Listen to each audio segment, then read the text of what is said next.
მოგესალმებით ეთერშია სტასუტევის საინფორმაციო გამოშვება დღის მთავარ სიახლეებს მარია მელიავა გაგაცნობთ. ულოცავთ დანიას ევროკავშირის საბჭოს თავმჯდომარე ქვეყნად დანიშვნას. ამის შესახებ საქართველოს მეხუთე პრეზიდენტი სალომე ზურაბიშვილი X-ზე წერს. იმედი გვაქვს თქვენი ურყევი მხარდაჭერის საქართველოს ევროპულ გზაზე ახალი, თავისუფალი და სამართლიანი საპარლამენტო არჩევნების და პოლიტპატიმრების გათავისუფლების გზით. ევროპა მხარი უნდა დაუჭიროს მათ, ვინც მიზღირებულებებს იცავს. წერს საქართველოს მეხუთე პრეზიდენტი. შეგახსენებთ, დანიამ პოლონეთისგან ევროკავშირის საბჭოს თავმჯდომარეობა 6 თვით ოფიციალურად გადაიბარა. პარლამენტში გივი მიქანაძის ადგილმონაცვლედ დავით დოლიძე შევიდა. დოლიძის სადეპუტატო უფლებამოსილება პარლამენტმა 74 ხმით სცნო. დოლიძე თბილისის მერიის საჯარო მოხელე იყო და დედაქალაქის სტრუქტურებში სხვადასხვა თანამდებობაზე მუშაობდა. გივი მიქანაძე, რომელიც პარლამენტში განათლების, მეცნიერებისა და ახალგაზრდობის კომიტეტს ხელმძღვანელობდა, პრემიერ-მინისტრმა განათლებისა და მეცნიერების მინისტრად დანიშნა.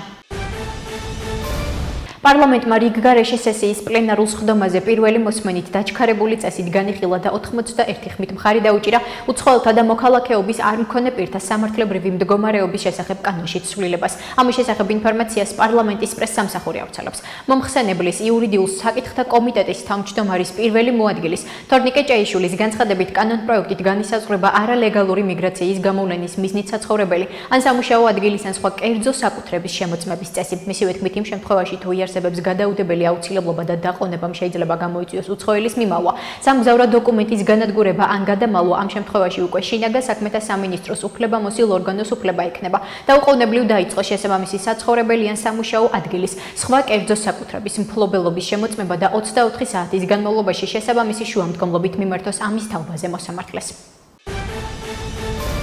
სანამ უკრაინაში ომი გრძელდება, კიდევ არის აქტუალური საქართველოს და ქართველი ხალხის პროქსი ძალად გამოყენების საკითხი, ამიტომაც გრძელდება ეს ზეწოლა. პარტნიორული ურთიერთობებისთვის და ამ ურთიერთობების გაღრმავებისთვის აუცილებელი წინაპირობა არის ქართველი ხალხის გადაწყვეტილების პატივისცემა და არა ის სურვილები, რომელიც Deep State-ს ამოძრავებს. ამის შესახებ პარლამენტის საპროცედურო საკითხთა და წესების კომიტეტის თავმჯდომარე დავით მათიკაშვილმა ჟურნალისტებთან განაცხადა, როდესაც უპასუხეს შეკითხვას ინფორმაციაზე, რომ საფრანგეთისა და დიდი ბრიტანეთის ევროპულ საქმეთა მინისტრების ინიციატივით საქართველოს გარშემო შექმნილ ვითარებაზე პარტნიორ ქვეყნებს შორის საკოორდინაციო შეხვედრა გაიმართა. მისი თქმით, ზეწოლას ქართველი ხალხი არ ემორჩილება და ეს ყველაფერი არის კონტრპროდუქტიული.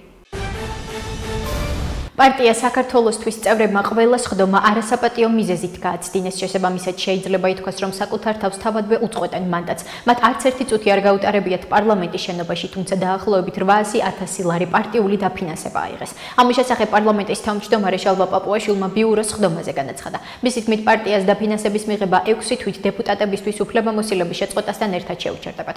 ცნობისთვის, პარტია გახარია საქართველოსთვის დეპუტატებისთვის უფლებამოსილების შეჩერების საკითხს კენჭს პლენარულ სხდომაზე უყრია. საქართველოს შინაგან საქმეთა სამინისტროს მიგრაციის დეპარტამენტისა და სამინისტროს შესაბამისი დანაყოფების მჭიდრო კოორდინაციით ბოლო დღეებში ჩატარებული კომპლექსური ღონისძიებების ფარგლებში საქართველოდან უცხო ქვეყნის 51 მოქალაქე გააძევეს. ამის შესახებ ინფორმაცია შინაგან საქმეთა სამინისტრო ავრცელებს. აღსანიშნავია, რომ მიმდინარე წლის ივნისის თვეში მიგრაციის დეპარტამენტის თანამშრომლებმა უწყების სხვა დანაყოფებთან ერთად ჩატარებული კომპლექსური ღონისძიებების შედეგად ჯამში უცხო ქვეყნისას 24 მოქალაქე გააძევეს საქართველოდან, ხოლო 2025 წლის 6 თვის მონაცემებით სულ გაძევებულია უცხო ქვეყნის 525 მოქალაქე, რაც წინა წლის ანალოგიურ პერიოდთან შედარებით 280%-იან ზრდას წარმოადგენს. საქართველოს შინაგან საქმეთა სამინისტროს მიგრაციის დეპარტამენტი წარმოადგენს ქვეყნის შიგნით უკანონო მიგრაციის წინააღმდეგ ბრძოლაზე პასუხისმგებელ ორგანოს. მის ერთ-ერთ კომპეტენციას წარმოადგენს საქართველოში სამართლებრივი საფუძვლის გარეშე მყოფი უცხო ქვეყნის მოქალაქეების გამოვლენა და საქართველოდან გაძევების განხორციელება, ნათქვამია ინფორმაციაში. ქვეითად მოსიარულე პირებს საგზაო მოძრაობის მარეგულირებელი სიგნალისადმი და უმორჩილებლობის, ასევე საგზაო ნიშნის ან საგზაო მონიშნის მოთხოვნათა უგულებელყოფისთვის გაზრდილი ჯარიმის გადახდა მოუწევთ. ადმინისტრაციულ სამართალდარღვევათა კოდექსი ამ მიმართულებითაც მკაცრდება. იგივე ქმედება თუ კი ის ჩადენილია ავტომაგისტრალზე, საერთაშორისო ან შიდა სახელმწიფოებრივი მნიშვნელობის გზაზე გამოიწვევს ქვეითის დაჯერიმებას 100 ლარის ოდენობით. ქმედების განმეორებით ჩადენა 1 წლის განმავლობაში გამოიწვევს დაჯერიმებას 200 ლარის ოდენობით. იზრდება ფულადი სანქცია იმ სატრანსპორტო საშუალების მართვისთვის, რომელიც თვითნებურად არის გადაკეთებული. აღნიშნული ქმედება 100 ლარის ნაცვლად 200 ლარის ოდენობით დაჯარიმებას გამოიწვევს. ამასთან თვითნებურად გადაკეთებულად მათ შორის ისეთი სატრანსპორტო საშუალება ჩაითვლება, რომელსაც გადაკეთებული ექნება მაყუჩი. აღნიშნული სამართალდარღვევის ჩადენის შემთხვევაში პოლიციელი უფლებამოსილი იქნება მძღოლი სატრანსპორტო საშუალების მართვას ჩამოაშოროს. სატრანსპორტო საშუალება კი სპეციალურ სადგომზე იქნება გადაყვანილი. ეს ერთ-ერთია იმ მთელ რიგ ცვლილებათა შორის, რომელიც ადმინისტრაციულ სამართალდარღვევათა კოდექსში შედის. საკითხს პარლამენტი დაჩქარებული წესით იხილავს. კოდექსს ახალი სამართალდარღვევებიც ემატება.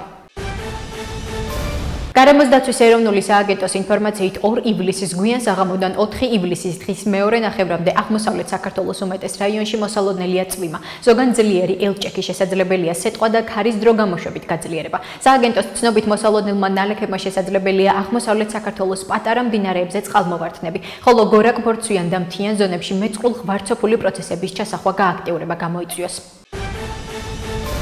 ახლა კი გაგაცნობთ უცხოეთის სიახლეებს. ჰამასი აცხადებს, რომ მზადაა ისრაელთან ცეცხლის შეწყვეტის შეთანხმებისთვის იმ შემთხვევაში, თუ ის ღაზაში ომის დასრულებას გამოიწვევს. მზად და სერიოზულები ვართ შეთანხმების მიღწევის საკითხში. მზად ვართ მივიღოთ ნებისმიერი ინიციატივა, რომელიც აშკარად ომის სრულ დასრულებამდე მიგვიყვანს, განაცხადა ჰამასის პრესპიკერმა.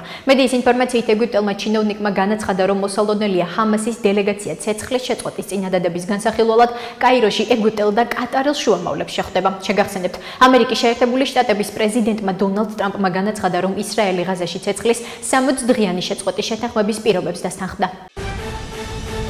ამერიკის შეერთებულმა შტატებმა უკრაინაში ზოგიერთი იარაღის მიწოდება შეაჩერა. ამის შესახებ თეთრი სახლის პრესპიკერმა ანა კელიმ განაცხადა. ეს გადაწყვეტილება მიღებულ იქნა ამერიკის ინტერესების პირველ ადგილზე დასაყენებლად. მას შემდეგ, რაც განხილულ იქნა ჩვენი ერის მიერ მსოფლიოს სხვა ქვეყნებისთვის გაწეული სამხედრო მხარდაჭერა და დახმარება, აღნიშნა პრესპიკერმა. როიტერსის ინფორმაციით საუბარია საჰაერო თავდაცვის რაკეტებსა და ზუსტი დამიზნების საბრძოლო მასალებზე. CBS News-ის ცნობით აშიშის ოფიციალური პირის განცხადებით ეს ნაბიჯი ეფუძნება შეშფოთებას იმასთან დაკავშირებით, რომ შტატების სამხედრო მარაგები ძალიან დაბალ ნიშნულს უახლოვდება. სტამბოლში პატიმრობაში მყოფი მერის ეკრემ იმამოღლუს მხარდამჭერ აქციაზე, რომელშიც ათასობით ადამიანი მონაწილეობდა, მომიტინგეებსა და პოლიციას შორის დაპირისპირება მოხდა.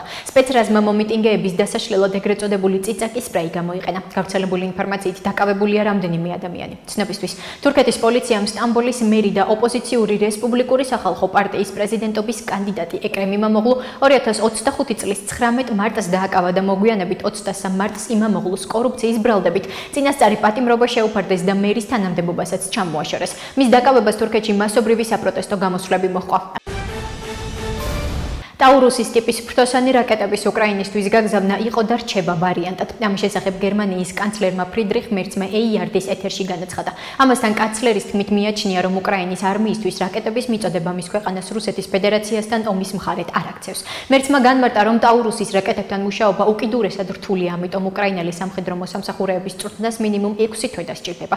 მისი თქმით, ეს სამუშაო ჯერ არ დაწყებულა. ცნობისთვის, ტაურუსის რაკეტა, რომლის მოქმედების რადიუსი 500 კილომეტრია, შექმნილია კრიტიკული სამიზნეების, ხიდების, ბუნკერების, სამეთაურო პუნქტების, საზენიტო სარაკეტო სისტემების და სხვა დაცული ინფრასტრუქტურის განადგურებისთვის. უკრაინა რამდენიმე წელია გერმანიას თხოვს, რომ ეს რაკეტები მიაწოდოს. ასეთი იყო მიმდინარე სიახლეები მომავალ შეხვედრამდე.